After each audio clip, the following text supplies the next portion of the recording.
माओवादियों के लिए आज का दिन फिर एक बार से काफ़ी बुरा साबित हुआ है, क्योंकि आज माओवादियों को फिर बड़ा नुकसान हुआ है। बड़ा नुकसान संख्या में तो नहीं है, लेकिन जो उनके लीडरशिप में है उसमें एक बड़ा नुकसान हुआ है। और ये नुकसान केवल छत्तीसगढ़ में नहीं, छत्तीसगढ़ से लेकर झारखंड तक हुआ है। कैसे हुआ है पूरा नुकसान, इस पर बातचीत करते हैं। नमस्कार, मैं विकास तिवारी हूँ और आप बस्तर टॉकीज देख रहे हैं।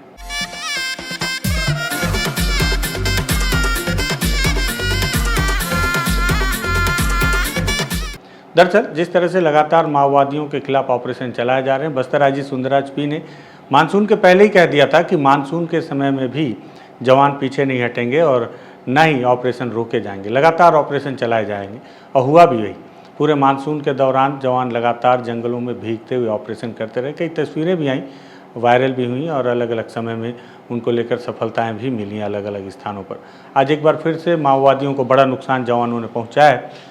झारखंड में इस वक्त मौसम कैसा है इसकी जानकारी थोड़ी कम है, लेकिन छत्तीसगढ़ में अभी मानसून बिल्कुल अपने उफान पर है और पूरी तरह से चारों तरफ बारिश हो ही रही है। और जिस इलाके में छत्तीसगढ़ में ये ऑपरेशन सफलतापूर्वक जवानों ने अंजाम दिया है, उस इलाके में भी बताया जा रहा है कि लगातार बारिश हो रही है। कहाँ पर हुई है बारिश, कहाँ हुआ है ऑपरेशन, ये भी बताते हैं आपको। दरअसल सबसे पहले छत्तीसगढ़ पर बात करते हैं। छत्तीसगढ़ में आज माओवादियों को शीर्ष नेतृत्व में बड़ा नुकसान उठाना पड़ा है, क्योंकि उनके एक एसजेडसी और एक डीवीसी स्तर के 2 माओवादी नेता मारे गए हैं। और ये इलाका राजनांदगांव और कांकेर के सीमावर्ती इलाके का है। पखांजूर के आसपास और मदनवाड़ा के बीच का इलाका है, जिस इलाके में आज जवानों ने लंबे समय से माओवादियों की उपस्थिति की सूचना पर एक ऑपरेशन लॉन्च किया। हालांकि पुलिस के अनुसार ये है कि वहाँ पर बड़ी संख्या में माओवादी एकत्रित थे, जिस आधार पर इस ऑपरेशन को लॉन्च किया गया था। लेकिन जिस तरह से वहाँ की जो भौगोलिक स्थिति है, मुझे लगता तो नहीं है कि उस इलाके में बड़े स्तर पर माओवादी होंगे। हाँ, ये बात ज़रूर है कि अभी जिस तरह से माओवादियों की जो नई नीति है और जो नई रणनीति है, उस आधार पर माओवादी बहुत छोटी छोटी संख्या में, इक्का दुक्का की संख्या में ही हर इलाके में घूम रहे हैं और अपने आप को पूरी तरह से छुपा कर रखने की कोशिश कर रहे हैं। दरअसल वहाँ पर लगातार जिस तरह से पुलिस ने बताया कि बड़े स्तर से माओवादी और बड़ी संख्या में एकत्रित थे और वहाँ पर बहुत तगड़ी मुठभेड़ चलने का दावा भी पुलिस के अधिकारी और जवानों ने अब तक किया है। और हालांकि इसको लेकर अभी तक किसी भी पुलिस अधिकारी ने कोई आधिकारिक तौर पर बयान नहीं दिया है, लेकिन यह पता चला है कि वहाँ 2 माओवादी मारे गए हैं, जिसमें एक एसजेडसीएम और डीवीसीएम है। जो एसजेडसीएम है, स्पेशल जोनल कमेटी के मेंबर, उनका नाम विजय रेड्डी बताया जा रहा है, जिनकी उम्र लगभग 40 साल है। आंध्र प्रदेश के रहने वाले हैं और इन पर 25 लाख रुपए का इनाम था। AK-47 हथियार ही अपने पास रखते थे। वहीं दूसरा जो माओवादी है, उनका नाम लोकेश सलाम है, जिसकी उम्र जो पुलिस के पास जो डिटेल है, हालांकि पुरानी डिटेल हो सकती है, ये 28 वर्ष बताई जा रही है। सीतागांव राजनांदगांव इलाके के रहवासी थे और इन पर भी अगर ये डीवीसीएम है तो मुझे लगता है कि 8 लाख रुपए तक का इनाम रहा होगा। और 8 लाख तक के इनामी माओवादी हैं तो इनके पास भी AK-47 होना पुलिस ने अपने रिकॉर्ड में दर्ज किया है।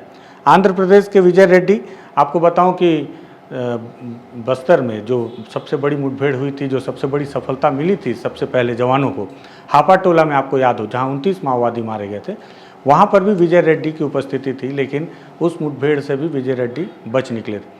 ये भी बताया जा रहा है कि ऐसी कई और भी मुठभेड़ें हुई जिसमें विजय रेड्डी मुठभेड़ में फंसे तो जरूर, लेकिन बचकर निकल गए। आज भी जब प्राथमिक तौर पर जानकारी आई तो यही जानकारी मिली कि वहाँ पर बड़े स्तर के माओवादी फंसे हैं, संभवतः उसमें विजय रेड्डी भी हैं। और लेकिन अब शाम ढलते ढलते ये जानकारी निकल कर आई है कि विजय रेड्डी और लोकेश सलामे, ये दोनों इस मुठभेड़ में मारे गए हैं। अब हालांकि इसको पुलिस ने अभी तक इस पर कोई खुलासा नहीं किया है, संभवतः कल सुबह जब तक, क्योंकि जवान अभी भी ऑपरेशन के स्थल पर हैं और यही वजह है कि जिस इलाके में ऑपरेशन चल रहा है वहाँ के लोकेशन का भी हम खुलासा भी आपको बिल्कुल पीक पॉइंट जो जगह है उसका खुलासा नहीं करेंगे। लेकिन अभी जब जवान लौट कर आएंगे और जो मारे गए माओवादी उनकी शिनाख्ती की जाएगी, जो संभवतः लगभग यही सच है कि विजय रेड्डी और लोकेश सलामे इस मुठभेड़ में मारे गए। और अगर ये मारे गए होंगे तो निश्चित ही तौर पर इनके वो ऑटोमेटिक हथियार जो कि AK-47 पुलिस के रिकॉर्ड में दर्ज हैं, वो भी वहाँ से बरामद निश्चित तौर पर कर लिए गए होंगे। जवान आने के बाद इस पूरे मुठभेड़ पर से पूरा खुलासा होगा। दूसरा नुकसान झारखंड में हुआ। और देखिए, झारखंड में भी नुकसान हुआ है माओवादियों को, लेकिन मारा गया है बस्तर का ही आदिवासी। कैसे, आपको बताऊं कि बस्तर के ही आदिवासी अधिकतर पूरे देश में अलग अलग इलाकों में, आपको ये भी बताऊं कि मध्य प्रदेश में भी अगर 2 डिवीज़न हैं तो उसके एक डिवीज़न का पूरा नेतृत्व ही सुकमा जिले का एक आदिवासी है जो माओवादी संगठन में जुड़ गया है और वहाँ जाकर पूरे उस जो एरिया को संभाल रहा है। और यहाँ पर भी झारखंड में भी आज जो माओवादी मारा गया वो भी बस्तर के सुकमा जिले के कोंटा इलाके का बताया जा रहा है। बताया जा रहा है कि आज वहाँ पर भी जो झारखंड के जवान हैं लगातार उनकी सूचना मिली थी कि माओवादियों के एकत्रित होने की, और जो प्राथमिक तौर पर ये जो बयान बिल्कुल कॉमन आते हैं कि बड़े स्तर पर माओवादियों के एकत्र होने की सूचना थी और उस आधार पर ऑपरेशन चलाया गया। हालांकि कितने माओवादी थे इस पर कभी खुलासा हो नहीं पाता। कारण ये है कि जवान जब मुठभेड़ करेंगे तो माओवादियों को गिनेंगे नहीं और उस वक्त तो सीधे गोलियां चलती रहती हैं, लेकिन माओवादियों को पता होता है कि कितने माओवादी और उनके साथी थे। जिस तरह से जब थी कि वहाँ पर बड़ी मात्रा में माओवादियों की संख्या उपस्थिति थी, लेकिन माओवादियों ने बाद में इसका खुलासा किया कि कुल 35 माओवादी वहाँ उस वक्त उपस्थित थे। तो इसको लेकर भी जो झारखंड की जानकारी आई है उसको लेकर पुलिस ने एक प्रेस नोट भी जानकारी साझा किया है। सबसे पहले तो वहाँ से ये जानकारी मिली कि झारखंड के पश्चिम सिंहभूमि चाईबासा के गोइलकेरा क्षेत्र में नक्सलियों और सुरक्षा बलों के बीच जो मुठभेड़ हुई है इसमें एक जो शव बरामद किया गया है, ये माओवादी संगठन का एरिया कमांडर जिसका नाम वहाँ पर अरुण था और उर्फ वरुण था, और इसका एक नाम नीलेश मडगम लिखा हुआ है, नीलेश मडगम है। ये उसकी तस्वीर जो आप स्क्रीन पर देख रहे हैं जीवित के समय की, और उसके डेड बॉडी की तस्वीर जो हम आपको ब्लर करके दिखा रहे हैं घटना स्थल से मिली है। साथ ही साथ जवानों की तस्वीर है जो लगातार जवान उस इलाके में ऑपरेशन कर रहे हैं। झारखंड की सिंहभूमि जो पुलिस है वहाँ की पश्चिम सिंहभूम की, उन्होंने एक प्रेस नोट जारी करते हुए भी बताया है कि 13 अगस्त के नाम से कि नक्सल संगठन के शीर्ष नेता मिसिर बेसरा उन 4 बचे पुलिस ब्यूरो में से एक हैं जो माओवादियों के शीर्ष नेतृत्व में से एक हैं।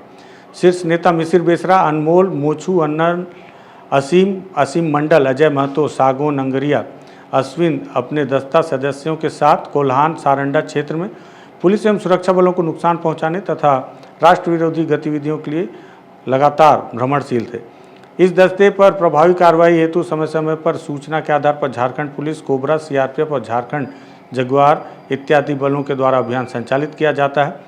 12 तारीख को भी एक सूचना मिली जिसमें कि नक्सली संगठन के शीर्ष नेता अपने दस्ता के विभिन्न कमांडर जैसे रवि सरदार, जयकांत, अरुण, संदीप, शिवा, ऋषभ, अपटन, सनत, अमित मुंडा, भुवनेश्वर उर्फ सालुका कायम, सोमवारी एवं अन्य सदस्यों के साथ स्वतंत्रता दिवस के अवसर पर कोल्हान क्षेत्र में कुछ बड़ी घटना कारित करने हेतु इकट्ठा हुए थे।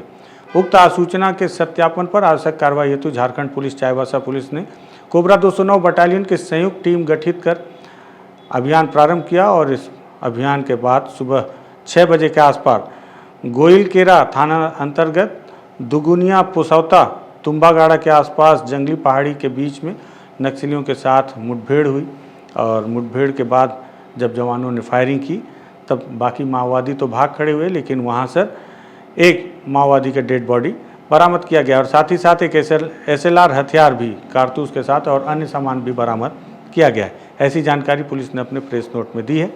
मृतक माओवादियों के विवरण में लिखा है कि एरिया कमांडर अरुण उर्फ वरुण उर्फ नीलेश मडगम जो कि थाना कोंटा, जिला सुकमा, राज्य छत्तीसगढ़ के निवासी, और इसमें चाईबासा जिला पुलिस, कोबरा 209 शामिल थे। सर्च के दौरान कारतूस, अन्य सामान और राइफल बरामद किया गया है। पुलिस ने अपने प्रेस नोट में लिखा है, राष्ट्रीय मानवाधिकार आयोग द्वारा जारी किए गए SOP दिशा निर्देशों के आलोक में विधि सम्मत अग्रतर कार्रवाई की जा रही है। साथ ही साथ पुलिस ने इस पर क्या क्या धारा लगाया गया है। लगभग 6 अलग अलग थाने में मारे गए माओवादी के खिलाफ अलग अलग मामले दर्ज किए गए थे। ये जानकारी भी पुलिस ने दिखाई है जो हम आपको अपने प्रेस नोट में दिखा रहे हैं। तो आज माओवादियों को इस तरह से एक बड़ा नुकसान उठाना पड़ा है छत्तीसगढ़ से लेकर झारखंड तक। छत्तीसगढ़ में जो ऑपरेशन है अभी भी संचालित है, जिसमें विजय रेड्डी जो कि बड़ा नाम है, 25 लाख तक का इनामी माओवादी है।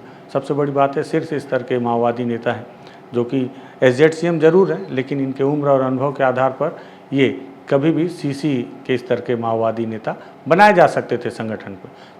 संगठन की जो वर्तमान स्थिति है इसको लेकर तो माओवादी समझते हैं कि किसे किस स्तर पर रखा जाना है, लेकिन वैचारिक तौर पर, राजनीतिक तौर पर बीते दिनों आपको याद हो जब गरियाबंद में हमने एक सरेंडर महिला माओवादी प्रमिला से बातचीत की तो उन्होंने भी कहा था कि राजनीतिक विचारधारा माओवादियों की कमज़ोर होती जा रही है, क्योंकि राजनीतिक विचार वाले माओवादियों की संख्या कम होती जा रही है, और ये सबसे बड़ी वजह है कि अब माओवादी संगठन कमज़ोर हो रहे हैं। हालांकि माओवादी इस बात को मानते नहीं।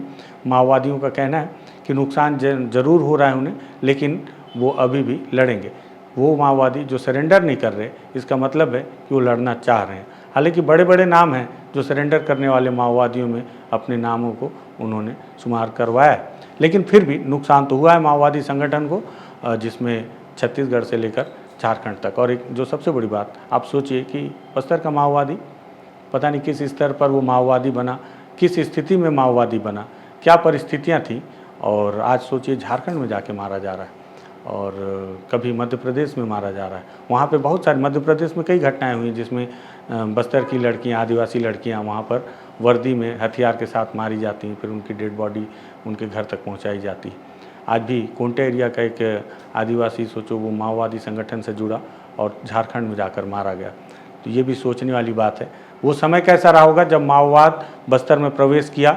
ये भी सोचना होगा कि बस्तर में माओवाद क्यों प्रवेश किया, और प्रवेश करने के बाद इन आदिवासियों को उन्होंने किस तरह से अपने साथ जोड़ा, क्या बताकर जोड़ा, ये भी सोचना होगा। इस पर भी कभी बात करेंगे। आज लेकिन बड़ा नुकसान हुआ है, मुझे लगा ये आपको बताना चाहिए, इसलिए इस वीडियो को हमने तैयार किया। पसंद आया शेयर कीजिएगा, बस्तर टॉकीज को सब्सक्राइब कीजिएगा। धन्यवाद।